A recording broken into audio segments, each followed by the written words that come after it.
ठीक है, तो अभी अपन चालू करते हैं Raoult's law. Lowering of vapour pressure, elevation of boiling point, depression of freezing point and osmotic pressure. तो सबसे पहले अपन देखते हैं कि colligative properties of non electrolyte solutions are regular.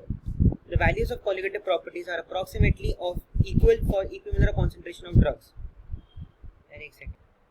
ठीक है, तो अभी अपने को पढ़ना पड़ेगा राउंड्स लॉ। राउंड्स लॉ में अपन डायरेक्टली स्टार्ट करते हैं लोअरिंग ऑफ वेपर प्रेशर के अंदर, because that is only the important part.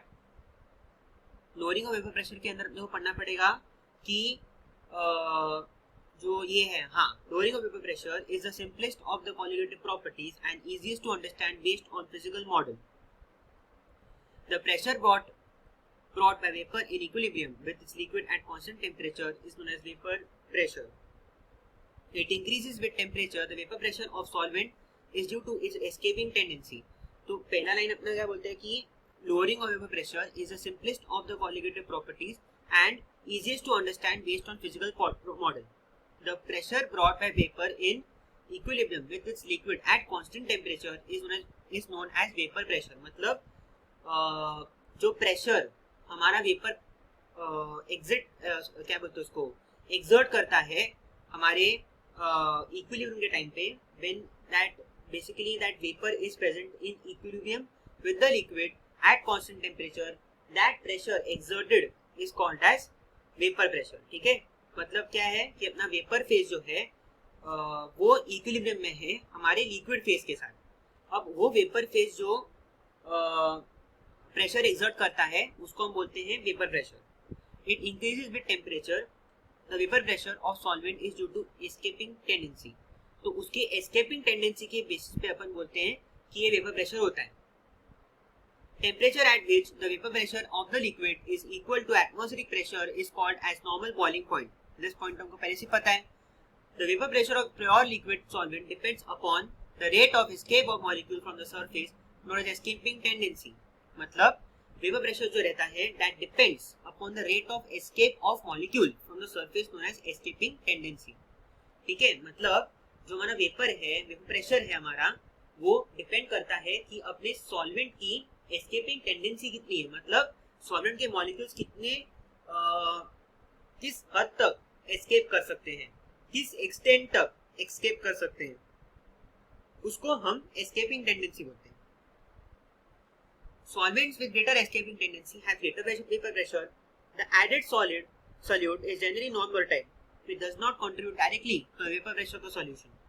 The solute interferes and prevents solvent molecules from escaping into the atmosphere. Therefore, the vapor pressure of solution is lower than that of pure solvent. मतलब ये लोग क्या बोलते हैं, हाँ, अभी इसको अपन समझते हैं कि क्यों एग्जैक्टली हो रही है। The lowering of vapor pressure is proportional to the number of solute particles or ions. The effect of non-volatile solute on the vapor pressure may be determined in dilute solutions by applying Raoult's law. It states that, हाँ, so इससे पहले हमें Raoult's law पढ़े, उसके पहले हमें समझना पड़ेगा कि लोअरिंग ऑफ वेपर प्रेशर क्यों होता है। लोअरिंग ऑफ वेपर प्रेशर इसलिए होता है क्योंकि आपके सॉल्वेंट मॉलिक्यूल जो रहते हैं वो सरफेस पे रहते हैं, बल्क में भी है, मतलब पूरे सोल्यूशन में प्रेजेंट सॉल्वेंट मॉलिक्यूल्स, बट वो एस्केप कब कर सकते हैं, only when they are present near the surface. Okay, तो सरफेस पे होने के बाद ही वो एस्केप कर सकते हैं, बट वही सरफेस को अगर आपने सॉल्यूट मॉलिक्यूल से ढक दिया तो सॉल्वेंट मॉलिक्यूल्स एस्केप कर पाएंगे क्या? नहीं।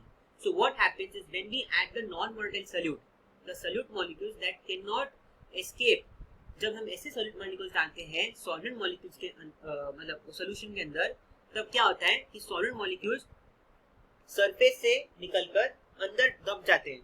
इसकी वजह से they are not available on the surface for escaping. ठीक है, this is why vapour pressure जो रहता है नॉर्मल कंडीशन से वो लोअर हो जाता है।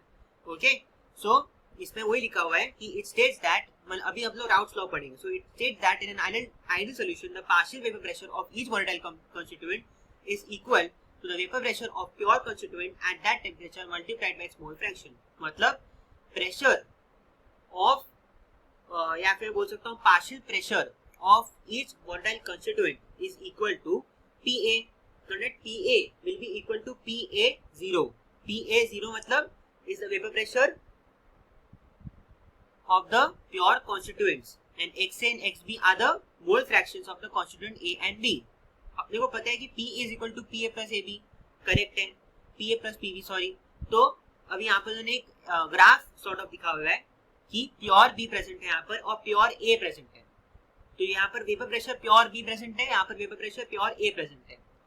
अब हम क्लियरली देख सकते हैं जैसे जैसे मोल फ्रैक्शन ऑफ A बढ़ते गया वैसे वैसे उसका पार्शियल प्रेशर बढ़ते गया. पर जब हमको मोल फ्रैक्शन ऑफ B दिखाना है तो हम लोग उल्टे तरीके से देखेंगे इसको. समझ लो कि यहाँ पर here there is 0 एंड यहाँ पर समझ लो यहाँ पर there is 1. ओके, और यहाँ पर ये 0 और 1 यहाँ पर किसके लिए होगा? मोल फ्रैक्शन ऑफ A के लिए होगा. और B के लिए एकदम उल्टा, B के लिए यहाँ पर 0 होगा और यहाँ पर 1 होगा. तो ऐसा समझना पड़ेगा अपने को. तो जैसे जैसे मोल फ्रैक्शन ऑफ A बढ़ते गया, मतलब 0 से 1 जब तक वो बढ़ते गया, पार्शियल प्रेशर ऑफ A तो बढ़ते गया और पार्शियल प्रेशर ऑफ B की जब हम बात करते हैं तो जैसे जैसे मोल फ्रैक्शन ऑफ B बढ़ते गया वैसे वैसे पार्शियल प्रेशर ऑफ B भी बढ़ते गया, करेक्ट है. और टोटल वेपर प्रेशर अपन ने निकाल लिया. तो अब हम लोग यहाँ पर देखेंगे the partial vapour pressure of A and B and total vapor pressure of solution is shown. There are two ways to explain Raoult's law. To describe using a simple way, consider the equilibrium is set up where the number of molecules of solvent making and escaping away from the surface and some of them are sticking onto the surface again. And added solute molecule to the solvent replaces some of the solvent molecules present at the surface causing reduction in surface area. This is the same explanation that I had given before. A certain fraction of the solvent molecules has enough energy to escape from the surface. If these molecules are decreased, as added solute replaces some of them causing reduction in the number of molecules escaping from the surface. The net result of this reduction in number is that vapor pressure of the solvent is reduced. So we can represent this in the form of mole fraction. अब कैसे करेंगे अपन? XA plus XB is equal to 1. So XA is equal to 1 minus XB. Agreed. Now PA is equal to PA0. जो हमारा पहला वाला equation था उसके अंदर अपन ये इक्वेशन डाल सकते हैं, करेक्ट है. XA की जगह पे अपन डाल सकते हैं ना 1 minus XB. So we did the same thing here. Then simplifying, जब हम इस इक्वेशन को सिंप्लीफाई करते हैं तो हमको ये दिखता है XB is equal to P0A minus PA upon P0A, correct है. तो फिर इसको हम लोग सब्स्टिट्यूट कर सकते हैं, मोल फ्रैक्शन की टर्म में सब्स्टिट्यूट कर सकते हैं. XB को क्या लिख सकते हैं?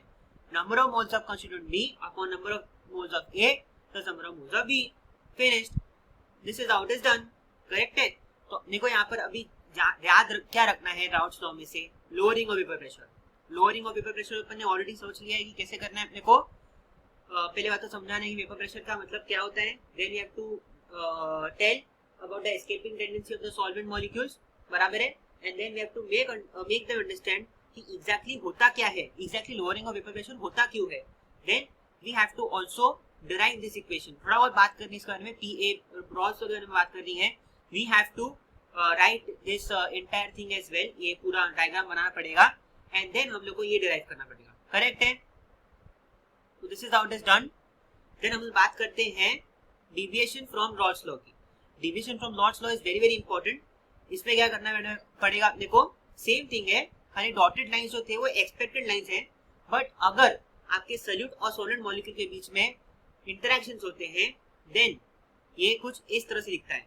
तो अगर आपके सॉलिड और सॉलिड मॉलिक्यूल्स के बीच में इंटरेक्शन है, ठीक है, जिसके वजह से आपका कंपोनेंट A और कंपोनेंट B, ठीक है, दोनों ही ज्यादा वेपर प्रेशर एक्सर्ट करने की कोशिश कर रहे हैं, मतलब उनकी एस्केपिंग टेंडेंसी जो रहती है वो बढ़ गई है. तो जब ऐसा कुछ होता है तब उसको बोलते हैं positive deviation of Raoult's law. और जब आपका कंपोनेंट A और कंपोनेंट B रिएक्ट करते हैं एक दूसरे के साथ, पर उससे क्या हो रहा है, आपका कंपोनेंट A और कंपोनेंट B की जो एस्केपिंग टेंडेंसी है वो कम हो रही है. सो दिस शोज दैट हमारा टोटल वेपर प्रेशर और कंपोनेंट वाइज वेपर प्रेशर भी एग्जैक्टली एक्सपेक्टेड से कम हो गया है. This is called as negative deviation of Raoult's law.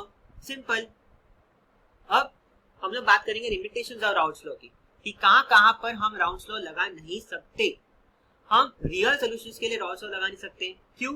Because solid solid interaction, solid solid interaction allow ही नहीं करता मॉलिक्यूल को एस्केप करने के लिए, बराबर है. तो हम लोग को हमेशा negative deviation of Raoult's law ही आएगा, करेक्ट है. क्योंकि कितना भी कुछ भी कर लो, कितना भी मिक्स कर लो, the solute solute interaction and the solid solid interaction has to break, जबकि आइडियल सॉल्यूशन के अंदर solute solute interaction and solid solid interaction नहीं होता। Then nature of the solute, उन्होंने बोला हुआ है कि ये तो हम राउल्स लॉ कब लगा सकते हैं, जब हमारा नॉन वोलेटाइल नेचर हो। पर अगर सपोज मॉलिक्यूल नॉन वोलेटाइल नहीं है तो क्या करोगे, then it will be a part of the, मतलब it will contribute itself to the vapour pressure. अभी हम लोग क्या लिख रहे हैं यहाँ पर, राउल्स लॉ हम उसके लगा सकते हैं, उन सॉल्यूट्स के लगा सकते हैं जो नॉन वोलेटाइल है, करेक्ट है, जो क्या है, नॉन वोलेटाइल है। अब अगर मैं थोड़ा सा और इसके बारे में बताने की कोशिश करूं, तो ये जो आपको ग्राफ दिख रहा है, या आप बोलोगे कि मोल फ्रैक्शन ऑफ ए तो बढ़ रहा है, पार्शियल प्रेशर ऑफ ए बढ़ रहा है, मोल फ्रैक्शन ऑफ बी मतलब उस हिसाब से तो घट रहा है, करेक्ट है। तो अगर मैं आपको एक रफ आइडिया दूं, समझ लेते हैं कि यहाँ पर मोल फ्रैक्शन ऑफ ए इज 0.3, इस पॉइंट पे जिधर मेरा कर्सर है, और उसी पॉइंट पर मोल फ्रैक्शन ऑफ बी होगा 0.7, सही बात है। अब यहाँ पर आपको पहले से मालूम पड़ जाता है कि mole fraction of A is 0.3 and mole fraction of B is 0.7। अब उस पॉइंट पे पार्शियल प्रेशर ऑफ ए कितना आ रहा है, इतना आ रहा है, और पार्शियल प्रेशर ऑफ बी इतना आ रहा है, क्योंकि पार्शियल प्रेशर ऑफ बी क्यों इतना आ रहा है, क्योंकि इसका मोल फ्रैक्शन ऑब्वियसली 0.7 है, तो इतना तो होगा ही। समझ में आ रही है आपको बात। तो हर एक पॉइंट पे हम कंपोजिशन बता सकते हैं, और हम हर एक पॉइंट पे ऐसे मार्क करके बता सकते हैं कि इतने मोल फ्रैक्शन अगर है ए का और इतना मोल फ्रैक्शन अगर है बी का, दोनों के पार्शियल प्रेशर्स क्या होंगे और दोनों का टोटल वेपर प्रेशर क्या होगा, even that can be deduced.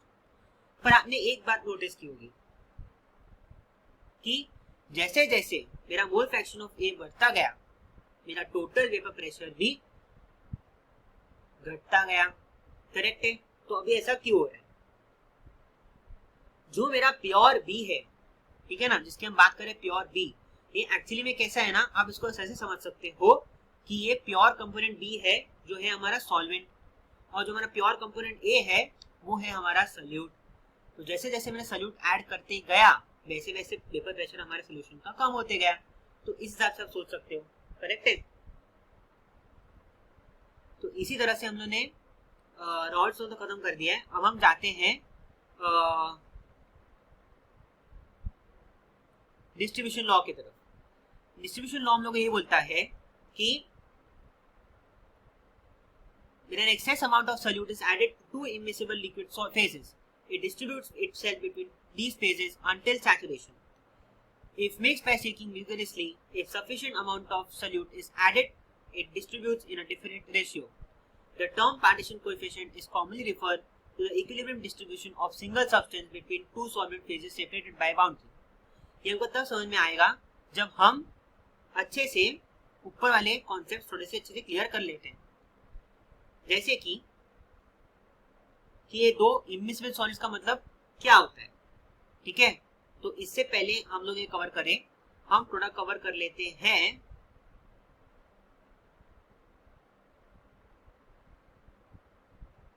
Partially miscible liquids. तो ये हम लोग नेक्स्ट वीडियो में कवर करेंगे, बिकॉज एनी विच वेज ये वीडियो में कंप्लीट नहीं होगा।